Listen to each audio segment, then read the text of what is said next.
শ্ৰদ্ধেয় সংবাদকৰ্মীসকল, আমি কালিৰ যি নিৰ্বাচন, কালিৰ নিৰ্বাচনৰ যি ফলাফল, সেই ফলাফলৰ ওপৰত আজিৰ এই সংবাদমেল আয়োজন কৰিছোঁ। আপোনালোক সকলোলৈকে সন্মান জনাই মই আমাৰ বক্তব্য প্ৰকাশ কৰিব খুজিছোঁ। খুব চিধা চিধিকৈ যদি কওঁ, কালিৰ নিৰ্বাচনী ফলাফলটো অৰ্থাৎ 2024 চনৰ লোকসভা নিৰ্বাচনৰ ফলাফলটো সঁচা সঁচিকৈ ক'বলৈ গ'লে বিজেপিৰ সাম্প্ৰদায়িকতাবাদ আৰু বিজেপিৰ দাদাগিৰি বা ফেচিজিমৰ বিৰুদ্ধে ৰাইজৰ ৰায় আছিলে। আচলতে কালিৰ নিৰ্বাচনত সাম্প্ৰদায়িকতাৰ পৰাজয় হৈছে, অহংকাৰৰ পৰাজয় হৈছে। কালিৰ নিৰ্বাচনত ফেচিবাদৰ পৰাজয় হৈছে আৰু মোদী আৰু অসমত হিমন্ত বিশ্ব শৰ্মাৰ অহংকাৰৰ পতন ঘটিছে। এইটোৱে হ'ল কালিৰ নিৰ্বাচনৰ আটাইতকৈ ডাঙৰ গুৰুত্বপূৰ্ণ খবৰ। এইটোৱে হ'ল কালিৰ নিৰ্বাচনৰ আটাইতকৈ গুৰুত্বপূৰ্ণ ইতিবাচক বাৰ্তা। সাম্প্ৰদায়িক ৰাজনীতিৰ পৰা মানুহৰ মনটোক মুক্ত কৰিব পৰাটো যোৱা প্ৰায় 10 বছৰ ধৰি অসমৰ মানুহক, ভাৰতৰ মানুহক সাম্প্ৰদায়িক ৰাজনীতিৰে মোহান্ধ কৰি ৰখা হৈছিলে। আৰু কালিৰ দিনটোৱে প্ৰমাণ কৰিছে যে ভাৰতৰ মানুহ, অসমৰ মানুহ এই সাম্প্ৰদায়িক ৰাজনীতিৰ পৰা মোহমুক্ত হ'বলৈ আৰম্ভ কৰিছে। এইটোৱে হ'ল কালিৰ নিৰ্বাচনৰ আটাইতকৈ ডাঙৰ সফলতা আৰু এইটোৱে হ'ল কালিৰ নিৰ্বাচনৰ আটাইতকৈ ডাঙৰ ইতিবাচক খবৰ। আচলতে কালিৰ নিৰ্বাচনত সাম্প্ৰদায়িক এডাল বিশাল গছ উভালি পৰিলে। কালিৰ নিৰ্বাচনত ধৰ্মীয় উন্মাদনাৰে আচ্ছন্ন কৰি ৰখা বিশাল নেতিবাচক শক্তি এটা কালিৰ নিৰ্বাচনত পতন হ'ল। তেওঁলোকে অহংকাৰেৰে সৈতে কৈ আছিলে যে 400খন চিট পাব। আমি সকলোৱে দেখিলোঁ যে 240খন চিটতে তেওঁলোক সীমাবদ্ধ হৈ পৰিল। আজিৰ দিনটোত 10 বছৰৰ পাছত আকৌ কোৱালিশ্যনৰ যুগলৈ ঘূৰি যাবলগীয়া হ'ল। আকৌ এতিয়া অকলে কোনেও চৰকাৰ কৰিব নোৱাৰে। মোদীৰ যি একাধিপত্য আছিলে, মোদীৰ যি অহংকাৰ আছিলে, বিজেপিয়ে যি ধৰণে এক দেশ এক শাসন ব্যৱস্থাৰ ফালে লৈ যাব খুজিছিলে, বিজেপিয়ে যি ধৰণে আমাৰ দেশৰ সংবিধানখন বদলাই দিব খুজিছিলে, বিজেপিয়ে যি ধৰণে আমাৰ দেশৰ গোটেই শাসন ব্যৱস্থাটোক গণতান্ত্ৰিক ব্যৱস্থাৰ পৰিৱৰ্তে এটা স্বৈৰতান্ত্ৰিক ব্যৱস্থালৈ পৰিণত কৰি দিব খুজিছিলে, কালিৰ নিৰ্বাচনৰ ফলাফলে তাত স্প্ৰিট ব্ৰেকাৰ লগাই দিলে। এতিয়া মোদীয়ে আৰু সংবিধান সলনি কৰিম বুলি ক'ব নোৱাৰে। মোদীয়ে এতিয়া গণতন্ত্ৰক খতম কৰি দিম বুলি আৰু ক'বলৈ সাহস কৰিব নোৱাৰে। মোদীয়ে এতিয়া আৰু কোনোপধ্যে ভাৰতৰ জনতাৰ মুখ স্তব্ধ কৰি দিয়া, বাক স্বাধীনতা হৰণ কৰি দিয়া সেই আগ্ৰাসী ৰূপ এতিয়া লৈ থাকিব নোৱাৰে। এতিয়া আন সহযোগী দলবিলাকৰ কথা মতে মোদীৰ চৰকাৰ চলিবলৈ বাধ্য হ'ব আৰু হয়তো এনেকুৱাও হ'ব পাৰে যে নৰেন্দ্ৰ মোদী প্ৰধানমন্ত্ৰী হ'ব নোৱাৰিব। আপোনালোকে সকলোৱে জানে যে গুজৰাটৰ সময়ৰ পিনৰ পৰা তেওঁ অনবৰতে বহুত ভোট লৈ জিকি আহিছিলে, সদায় একাধিপত্য বিস্তাৰ কৰিছিলে, কাৰো কথা শুনা নাছিলে, ডিক্টেটৰশ্বিপ চলাইছিলে একদম লাষ্ট এই সময়খিনিলৈকে। সেই অৱস্থাটো উৰ পৰিলে। গতিকে এইটো এটা ভাৰতৰ মানুহৰ কাৰণে অত্যন্ত ডাঙৰ খবৰ। ডাঙৰ খবৰটো হ'ল যে সাম্প্ৰদায়িকতা যেনেকৈ নাইকিয়া হ'ল, তেনেকৈ অহংকাৰ, কালিৰ নিৰ্বাচনৰ ফলাফলে অহংকাৰৰ পতন ঘটালে। মোদীৰ অহংকাৰৰ পতন ঘটালে। মোদীৰ অহংকাৰৰ পতন ঘটোৱাই নহয়, অসমত হিমন্ত বিশ্ব শৰ্মা আৰু হিমন্ত বিশ্ব শৰ্মাৰ সাংগু পাংগুবিলাকৰ অহংকাৰৰ পতন ঘটালে।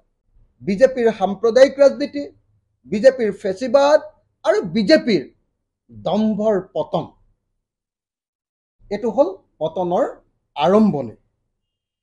আপোনালোকে এই অহংকাৰৰ কথাটো আমি কোৱাৰ এতিয়া প্ৰয়োজন নাই। বিজেপিৰ লিডাৰবিলাকে এতিয়া বিজেপি দলটো যে অহংকাৰী হৈ পৰিছে এফালৰ পৰা কৈ আছে। কালি মৃণাল শইকীয়া ডাঙৰীয়া বিধায়ক তেখেতে স্পষ্টভাৱে বিজেপি কিমান অহংকাৰী হৈ পৰিছে সেই কথা কৈছে। কালি সিদ্ধাৰ্থ ভট্টাচাৰ্য ডাঙৰীয়াই অপেনলি প্ৰতিদিন টাইমত অপেনলি বিজেপিৰ নেতাবিলাক কিমান অহংকাৰী হৈ পৰিছে সেইটো কথা কৈছে। অশোক শৰ্মা ডাঙৰীয়া তেখেতে অত্যন্ত অপেনলি কৈ দিছে যে মুখ্যমন্ত্ৰী আৰু তেওঁ সাংগু পাংগুবিলাকৰ অহংকাৰে বিজেপি দলটোক ডুবাব। ৰাজেন গোহাঁয়ে অতি স্পষ্টকৈ কৈ দিছে যে বিজেপি দলটোত হিমন্ত বিশ্ব শৰ্মা আৰু তেওঁ সাংগু পাংগুবিলাকৰ অহংকাৰেৰে ডুবাব। মৃণাল শইকীয়াই কৈছে যে বিজেপি ডুবাইছে পৰিভ্ৰমী চৰাইবিলাকে, নতুনকৈ অহা কংগ্ৰেছীবিলাকে।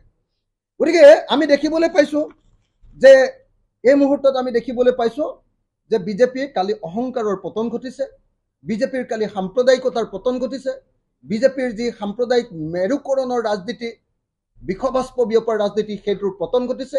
আৰু সেইকাৰণে এই মুহূৰ্তত মই ভাবোঁ যে অসমৰ ৰাইজক আমি সকলোৱে কংগ্ৰেচুলেট কৰা দৰকাৰ, আমি সকলোৱে অভিবাদন জনোৱা দৰকাৰ যে অসমৰ ৰাইজ সাম্প্ৰদায়িক ৰাজনীতিৰ মোহৰ পৰা আঁতৰি আহি এটা বিবেকৰ সংগ্ৰাম তেওঁলোকে গঢ়ি তুলিলে। আৰু সেইকাৰণে 2024 চনৰ যি আমাৰ জয়, বিৰোধী পক্ষৰ যি জয়, এই জয় আমাৰ দলবিলাকৰ জয় নহয়, এয়া হ'ল জনতাৰ জয়। সেই কথাটোকে ক'বৰ কাৰণে মই আপোনালোকক আমি নিমন্ত্ৰণ কৰি আনিলোঁ। আপোনালোকে তথ্যকেইটা চালে বুজি পাব কেনেকৈ আচলতে এই গোটেই ইলেকশ্যনটোত সাংঘাতিক ধৰণে বিজেপি হাৰিছে। আপোনালোকে মাত্ৰ তথ্যকেইটা চালেই গম পাব। আচলতে এইবাৰ আপোনালোকে যদি চাই বিজেপি মিত্ৰজোঁটে ভোট পাইছে সৰ্বমুঠ 92,71,914টা মিত্ৰজোঁট হিচাপে দেই। বিৰোধী ঐক্যমঞ্চই কিন্তু ভোট পাইছে 79,07,819টা। অৰ্থাৎ বিজেপি মিত্ৰজোঁটে সৰ্বমুঠ মাত্ৰ 13,64,095টা ভোটহে বেছিকে পাইছে। এইটো ভোট কেইটামান বেছিকে পাইছে, 13 লাখ ভোট মাত্ৰ গোটেই অসমত বেছিকে পাইছে। এতিয়া মুখ্যমন্ত্ৰীয়ে কৈ আছে যে আমি 93টা সমষ্টিত জিকিছো। আচল অৰ্থটো হ'ল যে তেওঁলোকে মাত্ৰ মিত্ৰজোঁটে মিলি মাত্ৰ 13 লাখ ভোট বেছিকে পাইছে, কিন্তু ভোট শ্বেয়াৰৰ ক্ষেত্ৰত বিজেপিয়ে কংগ্ৰেছতকৈ কম ভোট শ্বেয়াৰ পালে। আপোনালোকে ইলেকশ্যন কমিশ্যনৰ ৱেবছাইট চাওক, তাত বিজেপিয়ে ভোট শ্বেয়াৰ পালে 37.43%, আৰু কংগ্ৰেছে ভোট শ্বেয়াৰ পালে 37.48%।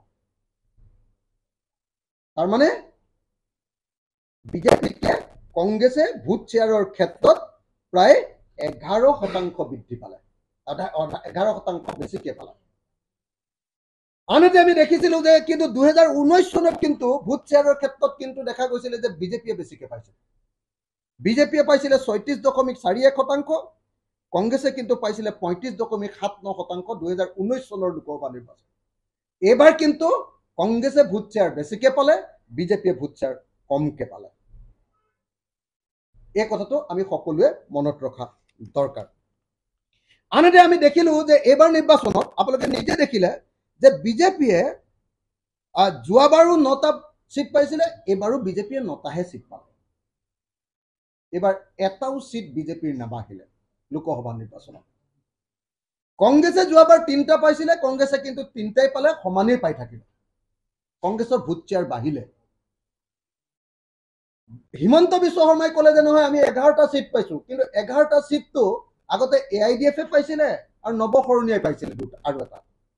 AIDFৰ চিটটো বিজেপিৰ পক্ষত গুচি গ'ল বুলি ধৰিলোঁ, তাৰমানে পালে অসম গণ পৰিষদে, আৰু নৱশৰণীয়াৰ চিটটো আমি UPPL পালে বুলি ধৰিলোঁ। তাৰমানে সৰ্বশেষত যদি নিৰ্বাচনৰ অংকৰ পিনৰ পৰাও যদি চোৱা যায়, তেতিয়াহ'লে এই অংকৰ পিনৰ পৰাও বিজেপি কোনো পধ্যে লাভৱান হোৱা নাই। গতিকে বিজেপিৰ অহংকাৰ আৰু গৰ্ব এইবাৰ নিৰ্বাচনত অসমৰ মানুহে ধূলিচ্ছাত কৰি পেলাইছে। আপোনালোকক মই সকলোকে এটা কথা ক'ব খোজো, আপোনালোকক মই অলপ আগতে বাতৰি, অকল 3টা সমষ্টিত কালি বিজেপি পৰাজিত হোৱা নাই। ধুবুৰীত তেওঁলোক অকল পৰাজিত হোৱা নাই, নগাঁৱত তেওঁলোক কেৱল পৰাজিত হোৱা নাই, আৰু যোৰহাটত তেওঁলোক কেৱল পৰাজিত হোৱা নাই, লগতে আৰু এটা লোকসভা সমষ্টিত কিন্তু তেওঁলোক পৰাজিত হ'ল। এই 3টাত ভোটত পৰাজিত হ'ল, আন এটাত নৈতিকভাৱে পৰাজিত হ'ল। কোনটো সমষ্টিত জানেনে? ডিব্ৰুগড় লোকসভা সমষ্টিত অসমৰ মুখ্যমন্ত্ৰীয়ে সৰ্বানন্দ সোণোৱালক হৰুৱাবৰ কাৰণে সকলো ব্যৱস্থা কৰিছিলে। মই যদি এটা মাত্ৰ প্ৰমাণ দিব খোজো, এটা প্ৰমাণ দি দিলে আটাইতকৈ ডাঙৰ প্ৰমাণ যে সৰ্বানন্দ সোণোৱালৰ আটাইতকৈ ঘনিষ্ঠ যিজন মানুহ MLA, তেওঁৰ যিজন PSৰ নিচিনা তৰংগ গগৈ সমষ্টিতে সৰ্বানন্দ সোণোৱালে আটাইতকৈ কম ভোট লাভ কৰিছে। আপোনালোকে হয়নে নহয় চাওক, নাহৰকটীয়াত মাত্ৰ বিজেপিয়ে 3000 মান নে 4000 মান ভোটতহে লিড লৈছে। তাৰমানে তেওঁলোকে যাতে সৰ্বানন্দ সোণোৱালক ভোট নিদিয়ে তাৰ ব্যৱস্থা কৰিব খুজিছিল। আপোনালোকে সকলোৱে জানে যে হিমন্ত বিশ্ব শৰ্মাই তাৰ MLA বিলাকক, যিমান তিনচুকীয়া আৰু ডিব্ৰুগড় MLA আছিলে, তেওঁলোকক নিৰ্দেশ দি দিছিলে যে তোমালোকে বেছিকে নাখাটিবা। তেওঁক হৰুৱাবৰ কাৰণে চেষ্টা কৰিছে। তেওঁলোকে আনকি চাহ জনগোষ্ঠীৰ ভোট বিভাজন কৰিবৰ কাৰণেও টেকটিক্স কৰিছিলে। সেইটো কথা মই মুকলিকে বেছিকে বহলাই নকওঁ, কি কৰিছিলে আপোনালোকে সকলোৱে জানে। তাতকৈ ডাঙৰ কথা, আচলতে যোৱা 7 এপ্ৰিল তাৰিখে মৰাণৰ প'ল' ফিল্ডলৈ ভাৰতৰ প্ৰধানমন্ত্ৰী সৰ্বানন্দ সোণোৱালৰ কেম্পেইনিঙৰ কাৰণে অহা কথা আছিল। হিমন্ত বিশ্ব শৰ্মাই কাৰসাজি কৰি প্ৰধানমন্ত্ৰীৰ ভ্ৰমণো বাতিল কৰাইছিল যাতে সৰ্বানন্দ সোণোৱাল হাৰে। অমিত শ্বাহ আহিছিলে যেতিয়া, আপোনালোকে সকলোৱে জানে যে অমিত শ্বাহে যেতিয়া ডিব্ৰুগড়ত যেতিয়া কেম্পেইন কৰিবলৈ আহিছিলে, কেম্পেইন কৰিবলৈ আহোঁতে সদায় কেম্পেইন কৰিবলৈ আহিলে কেণ্ডিডেটজনক লগৰ গাড়ীখনত উঠায়। গুৱাহাটীত কেম্পেইন কৰিবলৈ আহিছে, বুজিলি কলিতা মেধিক গাড়ীখনত উঠাই লৈছে। শিলচৰত কেম্পেইন কৰিবলৈ গৈছে, তাতো আপোনাৰ কেণ্ডিডেটজনক উঠাই লৈছে। কিন্তু ডিব্ৰুগড়ত সৰ্বানন্দ সোণোৱালক অমিত শ্বাহে লগত ৰখা নাই। সৰ্বানন্দ সোণোৱালক পৰাজিত কৰিবৰ কাৰণে চেষ্টা কৰিছিলে, কিন্তু কিবা কাৰণত সৰ্বানন্দ সোণোৱাল জিকি গ'ল। গতিকে প্ৰেক্টিকেলি আচলতে 4টা লোকসভা সমষ্টিত কালি হিমন্ত বিশ্ব শৰ্মাৰ অহংকাৰ, গৰ্ব আৰু এই যে সদায় কৈ থাকে যে মই চব কৰি দিব পাৰোঁ, মই মেনেজ কৰি দিব পাৰোঁ, মই জিকালে জিকাব পাৰোঁ, হৰুৱালে হৰুৱাব পাৰোঁ, এই যিটো তেওঁৰ দম্ভ অহংকাৰ, এনেকৈ পতন ঘটিছে। যে মই কাৰসাজি কৰিহে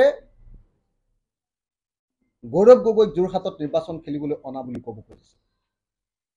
হয়, এইটো একদম খাটাং কথা যে গৌৰৱ গগৈক যোৰহাটত নিৰ্বাচন খেলিবলৈ অনা কথাটো মই ৰাহুল গান্ধীৰ সন্মুখত লখিমপুৰত কৈছিলোঁ, আৰু ৰাহুল গান্ধীয়ে নিশ্চয়তা প্ৰদান কৰি গৈছিল বিৰোধী ঐক্য মঞ্চৰ সকলো মানুহৰ নেতাৰ সন্মুখত যে গৌৰৱ গগৈ যোৰহাটত খেলিব। তেতিয়া বহুতে কৈছিলে যে অখিল গগৈ যোৰহাটত গৌৰৱ গগৈক আনিছে এইকাৰণে যে অখিল গগৈ গৌৰৱ গগৈক হৰুৱাই তেওঁৰ কেৰিয়াৰটো বৰবাদ কৰিব খুজিছে, গৌৰৱ গগৈ যাতে উঠিব নোৱাৰে, অখিল গগৈ যাতে লিডাৰ হৈ থাকে। কিন্তু আপোনালোকে সকলোৱে দেখিলে গৌৰৱ গগৈয়ে অত্যন্ত সৰহ ভোটেৰে সৈতে এইবাৰ বিৰোধৰ জিকিলে। গৌৰৱ গগৈ যোৰহাটত উঠাৰ কাৰণে গোটেই নিৰ্বাচনটোৰ ৰাজনৈতিক প্ৰেক্ষাপটটো বদলি হৈ গৈছে। এতিয়া যিসকলে কৈছিলে যে অখিল গগৈ কাৰসাজি কৰি গৌৰৱ গগৈক ইয়ালৈ আনিলে, অখিল গগৈ গৌৰৱ গগৈক হৰুৱাবৰ কাৰণে আনিলে, এতিয়া যেতিয়া গৌৰৱ গগৈ 1,44,000 ভোটত জিকিলে, তেতিয়াহ'লে অখিল গগৈক তেওঁলোকে ক্ৰেডিট দিব নে নিদিয়ে? মই ক্ৰেডিট বিচৰা নাই আকৌ দেই, মই কথাটো উল্টাকে কৈ দিছো। ইমান যে বাৰম্বাৰ কৈ আছিলে হিমন্ত বিশ্ব শৰ্মাই যে শৰাইঘাটৰ এইখন শেষ ৰণ, বদৰুদ্দিন আজমলক আমি দিছপুৰ আৰু দিল্লীৰ পৰা দূৰতে ৰাখিম, পাৰিছিলে নে দিছপুৰৰ বৰঘৰত সোমোৱাই দিছিলে বদৰুদ্দিন আজমলক হিমন্ত বিশ্ব শৰ্মাই? কিন্তু আমি বিৰোধী ঐক্য মঞ্চই বদৰুদ্দিন আজমলক চিৰকালৰ কাৰণে আৰু AIDFক চিৰকালৰ কাৰণে এটা সাম্প্ৰদায়িক শক্তিক চিৰকালৰ কাৰণে আমি এই ৰাজনীতিৰ পৰা বিদায় দি দিলোঁ। কালি এটা ঐতিহাসিক ঘটনা ঘটিলে, এটা নতুন ৰাজনৈতিক নেৰেটিভ অসমত আৰম্ভ হৈ গৈছিল। কালিৰ পৰা হিন্দু সাম্প্ৰদায়িক মৌলবাদী দলটোক যেনেকৈ কালি ঠাণ্ডা কৰা হ'ল বিজেপি দলক, মুছলমান মৌলবাদী সাম্প্ৰদায়িক দল AIDFক সম্পূৰ্ণৰূপে বশ কৰি পেলোৱা হ'ল কালিৰ দিনটোত। এই ভূমিকাটো কাৰ? বিৰোধী ঐক্য মঞ্চৰ নহয়নে? ভাৰতবৰ্ষৰ ভিতৰতে আটাইতকৈ বেছি ভোটত যেতিয়া AIDFক আমি হৰুৱাই দিছো, এটা সাম্প্ৰদায়িক দলক হৰুৱাই দিছো, তেতিয়াহ'লে শৰাইঘাটৰ শেষ ৰণখনত কোন জিকিলে? অসমৰ মুখ্যমন্ত্ৰী ডাঙৰীয়াই ক'বনে যে শৰাইঘাটৰ অসমৰ শেষ ৰণখনত কোন জিকিলে? এইবাৰ বিজেপি জিকিলে নে আমি বিৰোধী ঐক্য মঞ্চ জিকিলে? কোন জিকিলে? এই কথাটো ক'ব লাগে। মই আপোনালোকক এটা কথা ক'ব খুজিছো যে এইবাৰৰ যিটো নিৰ্বাচন, এই নিৰ্বাচনটোৱে আমাক এটা ডাঙৰ শিক্ষা দি গ'ল যে আমাৰ ওপৰত সকলো ধৰণৰ অত্যাচাৰ কৰা হৈছিলে। আপোনালোকে সকলোৱে জানে যে বিজেপিৰ হাতত সকলো বস্তু আছিলে। বিজেপিৰ হাতত ক্ষমতা আছিলে, বিজেপিৰ হাতত পুলিচ আছিলে, বিজেপিৰ হাতত ইডি আছিলে, বিজেপিৰ হাতত CBI আছিলে। বিজেপিয়ে আমাৰ গোটেই লিডাৰবিলাকক এফালৰ পৰা জেলত ভৰাই দিছিলে। আৰু এটা ইণ্টাৰেষ্টিং কথা দেই, অসমৰ পৰাই ঘটিলে। মই যেনেকৈ জেলত থাকোঁতে জিকিছিলোঁ, ডিব্ৰুগড় জেলৰ পৰা যে এজন মানুহ জিকিলে আপোনালোকে নিশ্চয় গম পাইছে, অমিত পাল সিং। ডিব্ৰুগড় জেলৰ পৰা জিকিলে। বিজেপি চৰকাৰে এই যে যিটো দমন কৰিছিলে, বিজেপিৰ হাতত চব আছিলে। আমাৰ আটাইতকৈ ডাঙৰ বিৰোধী দলটো কংগ্ৰেছৰ বেংক একাউণ্টটো চিল কৰি দিছিলে। আমাক কপদ্য শূন্য কৰি দিছিলে, আমাক ৰাজপথলৈ খেদি পঠিয়াই দিছিলে, আমাক একেবাৰে শূন্য কৰি পেলাইছিলে। কিন্তু শূন্য কৰি পৰিয়াৰ পাছতো ভাৰত আৰু অসমৰ জনগণে এইবাৰ আমাক জয়ী কৰালে। গতিকে এইবাৰৰ নিৰ্বাচনৰ ফলাফলটো হ'ল দলীয় সাংগঠনিক শক্তিতকৈ স্বতঃস্ফূৰ্ত গণচেতনাটোৱে হ'ল মূল।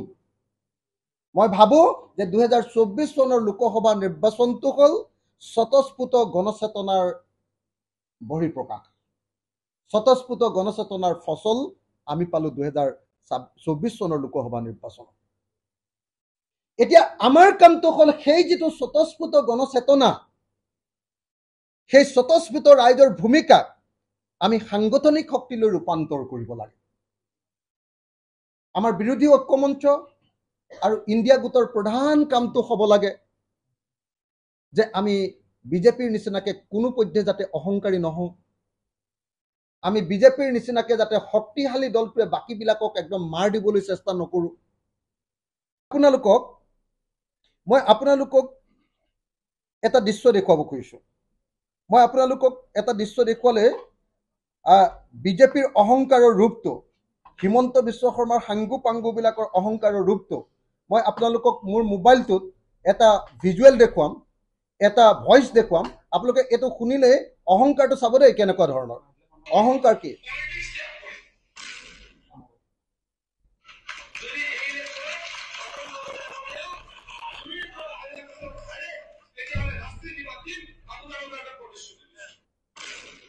মানে এখন মিটিঙত, ৰাজহুৱা সভাত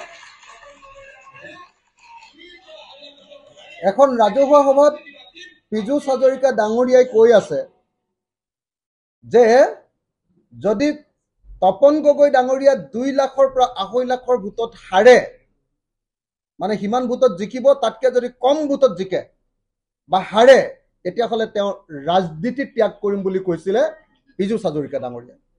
মই আপোনালোকক আৰু এটা ভিজুৱেল দেখুৱাই দিছোঁ। এই ভিজুৱেলটো আপোনালোকে চাব। এইটো ND24ত ওলাইছে, অৰ্থাৎ আমাৰ প্ৰাক্তন মুখ্যমন্ত্ৰী সৰ্বানন্দ সোণোৱালৰ চেনেলটোত ওলাইছে। আপোনালোকে চাব দেই, এইটো আপোনালোকে শুনক। কোনো পধ্যে গৌৰৱ গগৈ ডাঙৰীয়া নিজিকে, মই ৰাজনীতি ত্যাগ কৰিম যদি তপন গগৈ ডাঙৰীয়া হাৰে। কোনো পধ্যে আমাৰ অলপ হিচাপ নিকাচ আছে, অহংকাৰ কৰি কোৱা নাই। মই বিনম্ৰতাৰে কৈছো, দেখি শুনি কৈছো, তপন গগৈ ডাঙৰীয়া জিকিব। তেখেতে কৈছে যে, তেখেতে একদম স্পষ্টকে কৈছে যে যদি তপন গগৈ ডাঙৰীয়া হাৰে, তেতিয়াহ'লে তেখেতে ৰাজনীতি ত্যাগ কৰিব।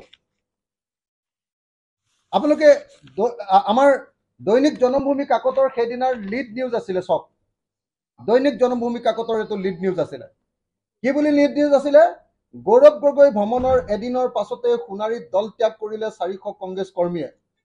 যোৰহাটত তপন গগৈ পৰাজিত হলে ৰাজনীতি ত্যাগ কৰিম, পীযুষ হাজৰিকা।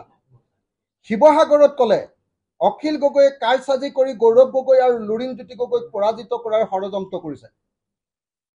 মই গৌৰৱ গগৈক ইয়ালৈ নিমন্ত্ৰণ কৰি আনি আচলতে হৰুৱাবলৈ আনিছোঁ। আৰু তেখেতে কৈছে যে যোৰহাটত তপন গগৈ পৰাজিত হ'লে ৰাজনীতি ত্যাগ কৰিম, পীযুষ হাজৰিকা। এইটো দৈনিক জনভূমিৰ প্ৰথম পৃষ্ঠাৰ হেডলাইন, দৈনিক জনভূমিৰ এইটো নিউজ।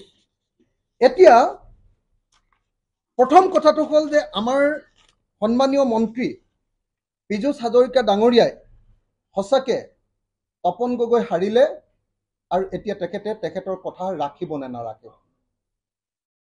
পীযুষ হাজৰিকা ডাঙৰীয়াই কৈছিলে 19 মাৰ্চৰ দিনা সোণাৰীত কৈছিলে যে যদি তপন গগৈ হাৰে তেতিয়াহ'লে তেখেতে অসমৰ ৰাজনীতি ত্যাগ কৰিব।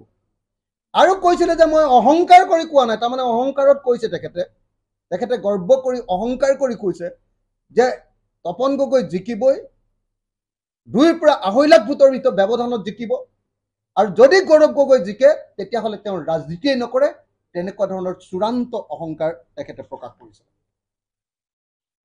গতিকে এতিয়া সেইকাৰণে মই ভাবো যে 2024 চনৰ লোকসভা নিৰ্বাচনটো অসমৰ মানুহে যে বিজেপিৰ বিৰুদ্ধে ভোটদান কৰিলে, বিজেপিৰ বিপৰীতে যে কথা ক'লে, তাৰ প্ৰধান এটা কাৰণ হ'ল হিমন্ত বিশ্ব শৰ্মা আৰু হিমন্ত বিশ্ব শৰ্মাৰ সাংগু পাংগুবিলাকৰ অহংকাৰ। আজি হিমন্ত বিশ্ব শৰ্মাই যেতিয়া কৈ দিয়ে যে মই আপোনালোকক আমুক দিম, মই আপোনালোকক তামুক দিম, মই আপোনালোকক তামুক দিছো, ভুচুক দিছো, পুচুক দিছো, মানে কোনে কৈছে? এজন ৰজাই কৈছে। কাক কৈছে? প্ৰজাক কৈছে, গণতন্ত্ৰত কোৱা নাই। ৰাইজৰ টকাৰে যে তেখেতে এখন আঁচনিহে ঘোষণা কৰিছে সেই কথাটো তেখেতে কোৱা নাই। তেখেতে যেন গোটেই ৰাইজখিনি কিনি পেলালে এখন আঁচনি দি, মই আমুক দিছো, মইহে দিছো, মোৰ বাহিৰে কোনে দিব পাৰিব, সেই অহংকাৰেৰে তেখেতসকলক ডুবালে। হিমন্ত বিশ্ব শৰ্মাই বাৰম্বাৰ কৈ আছিলে যে মই আহোমৰ কাৰণে আমুক কৰিছো, লাচিত বৰফুকনৰ চেমিনাৰ পাতিছো, লাচিত বৰফুকনৰ ৰচনা প্ৰতিযোগিতা পাতিছো, লাচিত বৰফুকনৰ ষ্টেচু বনাইছো, মোক কিয় আহোমে ভোট নিদিব, যোৰহাটত আমি জিকিমেই, এই দম্ভ তেওঁলোকৰ আছিলে। কিন্তু যোৰহাটৰ আহোম মানুহে, স্বাভিমানী আহোম মানুহে ভাবিলে যে লাচিত বৰফুকনে দেশৰ কাৰণে ইমান কাম কৰিছে, দেশখন বচাই গৈছে, দেশখন মোগলৰ পৰা বচাই গৈছে, সেই লাচিত বৰফুকনৰ কাৰণে সামান্য এটা কাম কৰিছে, সেই সামান্য কাম কৰাৰ পাছতো যদি তেওঁলোকে লাচিত বৰফুকনক যদি এনেকুৱাকৈ অপমান কৰিব পাৰে, আহোম জাতিক যদি ব্লেকমেইল কৰিব পাৰে, এইটোতো কেতিয়াও মানি ল'ব পৰা কথা নহয়। এই অহংকাৰৰ পতন ঘটিলে আজি যোৰহাটত। সেইকাৰণে মই বাৰম্বাৰ কৈছো যে 2024 চনৰ লোকসভাৰ নিৰ্বাচনটো হ'ল বিজেপিৰ অহংকাৰ, হ'ব পাৰে কেৱল নম্ৰতা আৰু অহংকাৰহীনতা। মই এই মুহূৰ্তত বিৰোধী ঐক্য মঞ্চৰ প্ৰত্যেকটো ৰাজনৈতিক দলক বিনম্ৰভাৱে প্ৰাৰ্থনা কৰিছো যে জনতাই আমাক মৰম কৰিছে, যোৰহাটত মৰম কৰিছে, ধুবুৰীত মৰম কৰিছে, নগাঁৱত মৰম কৰিছে, গোটেই ভাৰতত মৰম কৰিছে, বিজেপিক উচিত শিক্ষা দি দিছে। আটাইতকৈ ডাঙৰ শিক্ষাটো কি? যে নৰেন্দ্ৰ মোদীয়ে অকলে চৰকাৰ কৰিব নোৱাৰিব, নৰেন্দ্ৰ মোদীক অকলে কেতিয়াও দাদাগিৰি কৰিবলৈ নিদিয়ে। 240খন আসনত তেওঁলোকক সীমাবদ্ধ কৰিলে, বিজেপিয়ে অকলে চৰকাৰ কৰিব নোৱাৰে। এইটো হ'ল এই নিৰ্বাচনৰ আটাইতকৈ ডাঙৰ শিক্ষা। সব থকাৰ পাছতো ক্ষমতা, দম্ভ, অহংকাৰ, টকা পইচা, নিৰ্বাচন আয়োগ, ইডি, CBI, ব্লেকমেইল, পুলিচ, সকলোবিলাক থকাৰ পাছতো আপোনালোকে সকলোৱে দেখিলে, সকলো শক্তি প্ৰয়োগ কৰাৰ পাছতো আৰু পৃথিৱীৰ আটাইতকৈ মদগৰ্বী আৰু অহংকাৰী নেতাজন থকাৰ পাছতো জনতাই বিজেপিক এটা নিৰ্দিষ্ট ঠাইত ৰাখি থলে। ক'ত ৰাখি থলে? এনেকুৱা ঠাইত ৰাখি থলে যে বিজেপিয়ে এতিয়া আৰু সংবিধানখন সলনি কৰিব নোৱাৰে। বিজেপিয়ে দেশৰ গণতান্ত্ৰিক ব্যৱস্থাটোক আৰু ভাঙি চিনি শেষ কৰিব নোৱাৰে। বিজেপিয়ে ইচ্ছা কৰিলে আমাৰ ৰাজ্যবিলাকৰ ক্ষমতা নাইকিয়া কৰি পেলাব নোৱাৰে। বিজেপিয়ে ইচ্ছা কৰিলে আগৰ নিচিনাকে দম্ভ অহংকাৰ কৰি আমাক থানবান কৰি পেলাব নোৱাৰে, জাতিটোক, ভাৰতীয় জাতিটোক ভাগ ভাগ কৰি পেলাব নোৱাৰে। আমাক বিৰোধী ঐক্য মঞ্চকে গোটেই জনতাই আগবঢ়াই লৈ আহিছিলে। কিন্তু যিহেতু আমি কপৰ্দ শূন্য আছিলোঁ, আমাৰ টকা পইচা নাছিলে, যিহেতু একদম আমি ৰাজপথৰ ভিক্ষাৰীত পৰিণত হৈ গৈছিলোঁ। যোৰহাট লোকসভা নিৰ্বাচন সমষ্টিত কিমান খৰচ কৰিছিলে জানে? বিজেপি চৰকাৰে 100 কোটি টকা লৈ ইয়াত বহি লৈছিল। মুখ্যমন্ত্ৰী বহি লৈছিলে, গোটেই মন্ত্ৰীসভাখন বহি লৈছিলে। গোটেই মন্ত্ৰীসভাখন বহি লোৱাৰ পাছতো আৰু সিন্ডিকেটৰ গোটেই লিডাৰবিলাকক আনি মাজুলীত বহুৱাই লৈ একদম টকা এনেকে বিতৰণ কৰি থকাৰ পাছতো, ঘৰে ঘৰে পইচা দিয়াৰ পাছতো যোৰহাটৰ মানুহে বিজেপিক জয়ী নকৰালে। যোৰহাটৰ মানুহক কিমান ডাঙৰ যে চেলুট দিব লাগিব নহয়, শিৱসাগৰ মানুহ যোৰহাটৰ মানুহক কিমান ডাঙৰ চেলুট দিব লাগে। ইমান শক্তি থকাৰ পাছতো বিজেপি দলৰ আমাৰ বিৰোধী শক্তিক এনেকৈ আগবঢ়াই লৈ গ'ল। আমাৰ এটাই দুৰ্বলতা আছিলে, আমি ইতিমধ্যে আমাক মাৰ দি সাংগঠনিক শক্তি আৰু ধন বলটো আমাৰ কমাই দিছিলে। সেইকাৰণে আমি চৰকাৰখন একদম পোনপটীয়াকৈ গঠন কৰিব পৰা পৰ্যায়লৈ নগলো, কিন্তু চৰকাৰক সম্পূৰ্ণৰূপে কণ্ট্ৰল কৰিব পৰা পৰ্যায়ত আমাক ৰাখি দিলে। জনতা জনাৰ্দনৰ এই যি তেওঁলোকৰ মানে সিদ্ধান্ত, তেওঁলোকৰ ডিচিশ্যন, এই ডিচিশ্যনক আমি সকলোৱে কৰজোৰে সন্মান জনাইছোঁ। আৰু মই আকৌ বাৰম্বাৰ কৈছোঁ, আমাৰ বিৰোধী পক্ষৰ এতিয়া পাথেয় অহংকাৰ নহয়, মদগৰ্বিতা নহয়, নিজৰ ভিতৰত কাজিয়া পেচাল নহয়, নিজৰ ভিতৰত ইটোৱে সিটোক লেং মৰাটো নহয়। এতিয়া আমি সকলো সৰু ডাঙৰ সকলো শক্তি ঐক্যবদ্ধ হৈ, মই কৈছোঁৱে যে লুৰিণজ্যোতি গগৈৰ অসম জাতীয় পৰিষদ হাৰিছে যদিও তেওঁলোককো সন্মান সহকাৰে লগত লৈ আমি এতিয়া আগবাঢ়ি যাব লাগিব। লেফ্ট পাৰ্টিবিলাক নিৰ্বাচনৰ সময়ত আমাৰ পৰা আঁতৰি গৈছিলে, তেওঁলোককো আকৌ আমি ঘূৰাই আনিব লাগে। আনকি আম আদমি পাৰ্টি আৰু তৃণমূল কংগ্ৰেছ, তেওঁলোককো আমি লগত লৈ 2024 চনৰ এই শিক্ষাৰ পৰা 2026 চনত আমি মদগৰ্বী বিজেপি চৰকাৰখনক, অহংকাৰী বিজেপি চৰকাৰখনক, অসমীয়া মানুহক কিনি পেলালো বুলি ভবা হিমন্ত বিশ্ব শৰ্মাৰ দাদাগিৰিক আমি এবাৰ নৎখাত কৰিব লাগে। আহক আমি সকলোৱে 2024 চনৰ লোকসভা নিৰ্বাচনৰ পৰা শিক্ষা লওঁ আৰু 2024 চনৰ নিৰ্বাচনৰ শিক্ষা লৈ 2026 চনত আহক আমি সকলোৱে মিলি বিজেপিক পৰাভূত কৰোঁ, সাম্প্ৰদায়িকতাক পৰাভূত কৰোঁ, অহংকাৰক পৰাভূত কৰোঁ, ফেচিবাদক পৰাভূত কৰোঁ, আমাৰ বাক স্বাধীনতা হৰণ কৰা সেই দুৰ্য অসুৰ শক্তিটোক আমি পৰাভূত কৰোঁ। আহক আমাৰ সকলো স্বাধীনতা শেষ কৰি পেলোৱা বিজেপিক পৰাভূত কৰোঁ। মই অসমৰ জনতাক 2026ৰ কাৰণে সাজু হ'বৰ কাৰণে বিনম্ৰভাৱে প্ৰাৰ্থনা জনাই মোৰ সংবাদ সামৰণি মাৰিছোঁ। ধন্যবাদ।